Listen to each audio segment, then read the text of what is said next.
It was to get exculpatory information about Donald Trump and then reward her with a move to a club-fed prison. Senator Sheldon Whitehouse did not enter this committee vote with slogans. He came with a prosecutor's method. A former United States attorney and Rhode Island Attorney General, Whitehouse built his case around records. 4 FBI 302s, 37 pages, he says remain withheld, Treasury reports, a private meeting with Ghislaine Maxwell, and a release, he says, exposed Epstein's victims. Todd Blanche had served as Donald Trump's personal defense attorney. Now he was seeking confirmation as the nation's chief law enforcement officer. Whitehouse's argument was larger than one failed disclosure. It was a pattern: missing files, protected power, unanswered decisions. Watch how he places that pattern into the permanent record. Well, first, they looked at 4 FBI 302s that were the testimony of a woman who told the FBI in a formal statement that she had been sexually assaulted and physically assaulted by Donald Trump around 13 or 14 years of age. Of those 4 302s, they released 1, the one that did not mention Donald Trump. Well, fortunately for transparency, these documents had been released in other areas and bait-stamped. So people figured out that some were missing.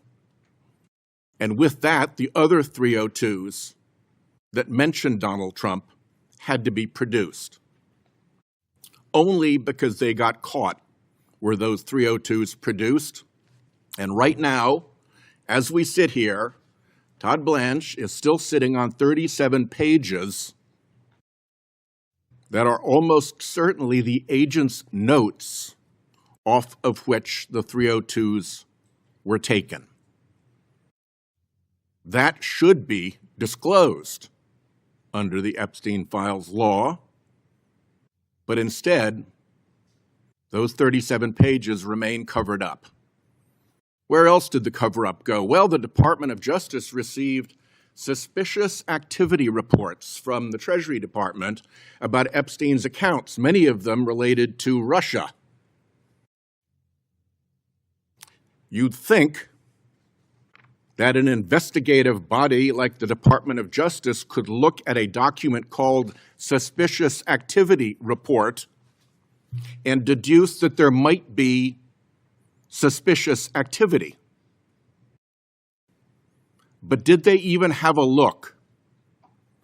Billions of dollars in Epstein fund transfers, and the Todd Blanche Department never even had a look. Whitehouse is not asking the committee to accept a theory without a record. He is asking it to explain a sequence. 4 FBI 302 interview reports. 1 released first. 3 others produced only after outside reviewers noticed that documents were missing. 37 pages that, according to Whitehouse, remain withheld. Then a separate financial trail. Treasury suspicious activity reports involving billions of dollars in Epstein-related transfers, including transactions the senator says had connections to Russia. An FBI 302 is not a verdict. It is an agent's written account of an interview. It can contain allegations that are disputed, incomplete, or never proven in court. But once the government chooses to release part of a file, the selection itself becomes subject to scrutiny. Why was one report released before the others? Who approved that decision? What do the missing pages contain? Were the redactions made to protect victims, an investigation, or someone with political power? And where is the written explanation? For an ordinary citizen, the principle is simple. Imagine a court, an insurer, or a government agency giving you only the pages that favor the other side, then producing the rest after someone catches the gap. There may be a lawful explanation, but the burden is on the institution to provide it. Whitehouse is building toward a larger claim that the same discretion used to control the files may also have shaped how the Justice Department treated one of Epstein's most important associates. That is where the paper trail becomes a question of power.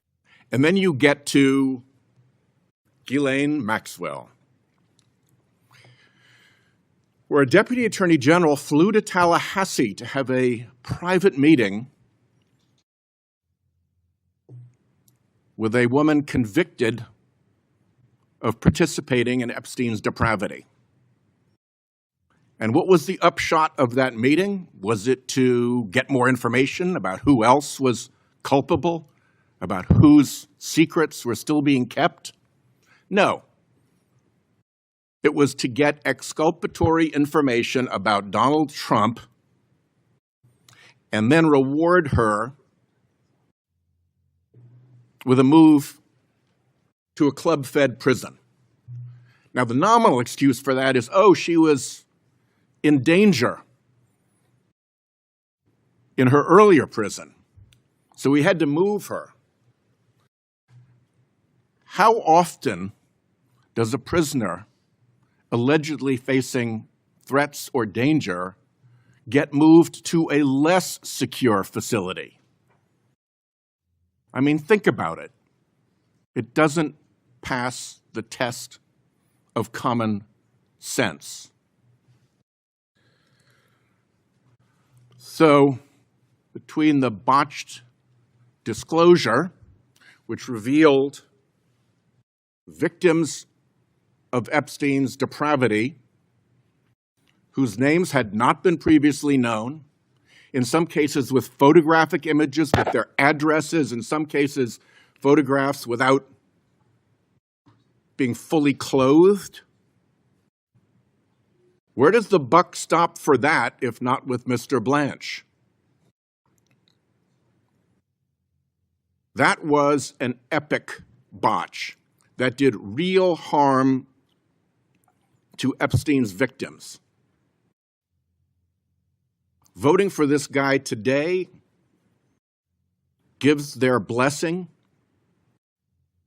to the screw-up, to the botched release that even Pam Bondi pointed at Blanche as responsible for. And it gives the blessing to his continuing role in the cover-up of Epstein files. So there's Epstein for you.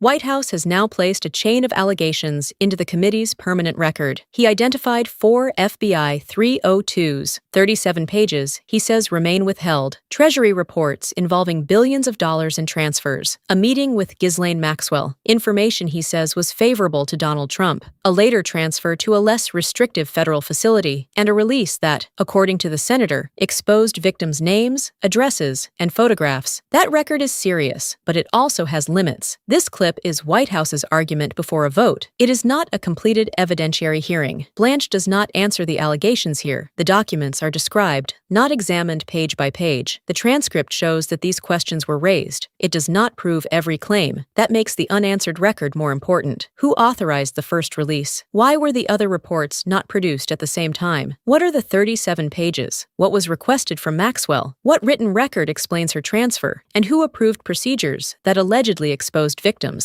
These questions reach beyond one nominee. A victim must trust that speaking to federal investigators will not place her identity in public circulation. A citizen without political connections must trust that the government will not apply one standard to him and another to someone close to the president. When that trust collapses, witnesses hesitate, victims stay silent. Official explanations sound political. A committee vote can grant authority. Only evidence can answer the record.